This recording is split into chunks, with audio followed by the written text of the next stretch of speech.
Hola, ¿qué tal? Muy buenas y bienvenidos a este nuevo vídeo donde veremos cómo podemos configurar una respuesta automática en Outlook.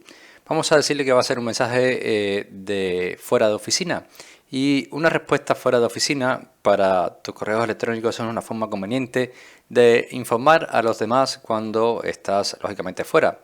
En este vídeo vamos a verlo muy rápidamente cómo podemos hacerlo desde la aplicación de Outlook, ¿vale? Entonces entraremos a nuestro Outlook y después nos vamos a la pestaña de archivos. Aquí en el apartado de información verás que tienes este primer desplegable en el cual vas a elegir la cuenta con la que tú quieres enviar una respuesta automática. Una vez que elijas esta cuenta, solamente tienes que hacer un clic sobre el botón de respuestas automáticas. Hacemos un clic aquí, se nos va a abrir la ventana de configuración de respuestas automáticas de Outlook y lo que haremos aquí es seleccionar este apartado, enviar respuestas automáticas. Esta configuración la podemos hacer en un determinado tiempo o un intervalo de tiempo horario en el cual podemos elegir la fecha de inicio y la fecha de finalización de lo que son las respuestas automáticas. Si quieres dejarla por un intervalo indeterminado y tú después manualmente puedes desactivarla en el momento que tú quieras.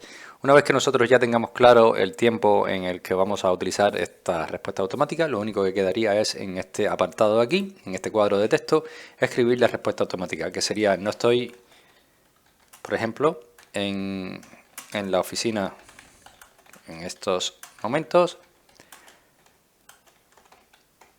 Responderé tu mensaje en cuanto vuelva. Saludos.